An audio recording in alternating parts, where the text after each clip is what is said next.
আসসালামু আলাইকুম। আজকে আমি বাংলাদেশের জাতীয় দলের যে ক্রিকেট প্লেয়াররা আছে ওনাদের সাথে আমাদের বোর্ডের প্রেসিডেন্ট আমিনুল ইসলাম বুলুল ভাই, আমাদের সিনিয়র একজন ক্রিকেট বোর্ডের কর্মকর্তা ফাহিম ভাই, আমাদের সচিবকে নিয়ে বসেছিলাম। আমি ব্যক্তিগতভাবে ক্রিকেটের অনেক বড় একজন ভক্ত। আমি বাংলাদেশ ক্রিকেট টিমে লিটন আছে, মিরাজ আছে, নাজমুল আছে, সোহান, তামিম, সবারই ভক্ত। তো স্বভাবতই আমরা সবাই চেয়েছি আমরা যেন বিশ্বকাপ ক্রিকেট খেলতে পারি, আমরা যেন টি-20 বিশ্বকাপ খেলতে পারি, কারণ আমাদের ক্রিকেটাররা এটা কষ্ট করে অ্যাচিভ করেছে। কিন্তু আমাদের যে নিরাপত্তা ঝুঁকি ভারতে খেলার ক্ষেত্রে, সেই নিরাপত্তা ঝুঁকি পরিস্থিতির কোনো পরিবর্তন ঘটে নাই। আপনাকেই বলছি, ইন্স্যুরেন্স করলে সিটিতে সুরক্ষা পাবেন নিশ্চিত।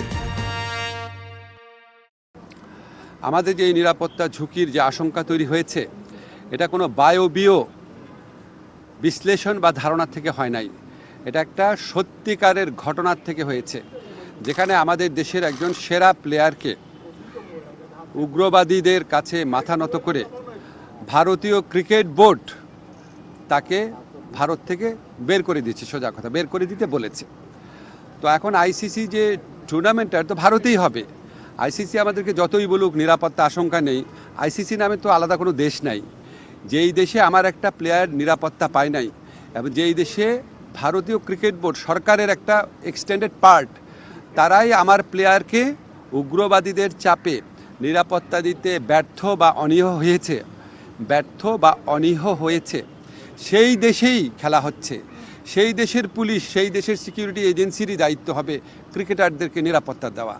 তো আমরা তাহলে ওই ঘটনার পরে কি এমন চেঞ্জ হয়েছে ভারতের, যে আমরা ভাবতে পারবো যে ভারতে আবার কোনো উগ্রবাদী আস্ফালন হবে না, এবং ভারত আমাদেরকে মুস্তাফিজকে নিরাপত্তা দিতে পারে নাই তো কি হয়েছে, আমাদের ক্রিকেটারদের, আমাদের সাংবাদিকদের, আমাদের দর্শকদের সবাইকে নিরাপত্তা দিতে পারবে।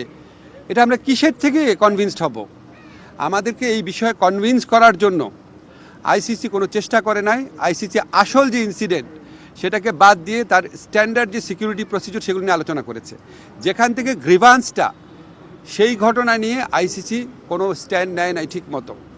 এমনকি ভারত সরকারের পক্ষ থেকে যে আমাদের কনভিন্স করানোর চেষ্টা করা যে যেই ঘটনাটা ঘটেছে মুস্তাফিজের ক্ষেত্রে এটা একটা আইসোলেটেড ঘটনা, বা আমরা এটার জন্য সরি, আমরা এই ব্যবস্থা নিচ্ছি, তোমাদের দর্শক, তোমাদের সাংবাদিক, তোমাদের খেলোয়াড়দের জন্য কোনো রকম যোগাযোগের চেষ্টা করে নাই, কোনো রকম কনভিন্স করার চেষ্টা করে নাই।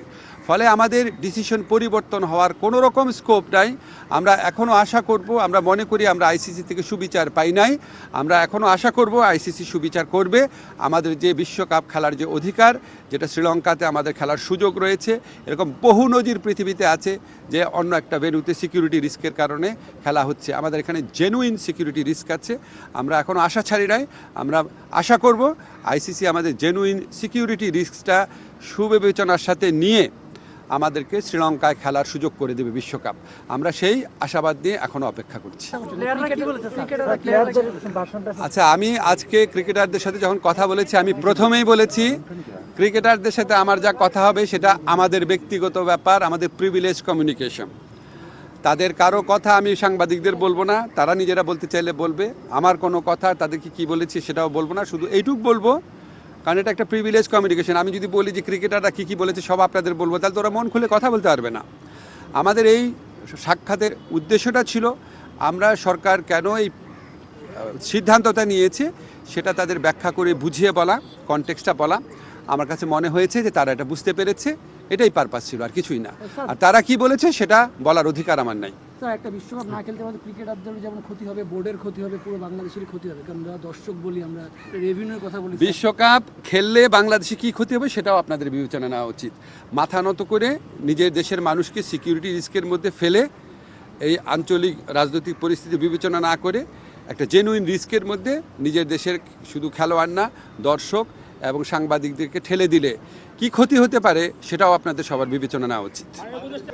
আমি আপনাকে একটা কথা স্পষ্ট করে বলি, আমাদের খেলোয়াড়দের সাথে বোর্ডের সবসময় যোগাযোগ ছিল, ঠিক আছে? আমার সাথে যোগাযোগ তো আমার তো বোর্ড আছে, আমার তো মন্ত্রণালয় আছে। আর আপনাদেরকে আমি স্পষ্টভাবে জানিয়ে দেই, এই যে সিকিউরিটি রিস্কের কথা বিবেচনা করে ভারতে বিশ্বকাপ না খেলা, এটা আমাদের সরকারের সিদ্ধান্ত। কোনো একটা দেশের মানুষ অন্য একটা দেশে গেলে সিকিউরিটি রিস্ক আছে কি না সেটা সরকার বিবেচনা করে দেখে, এটা অন্য কারো বিবেচনার স্কোপ নাই। ধন্যবাদ।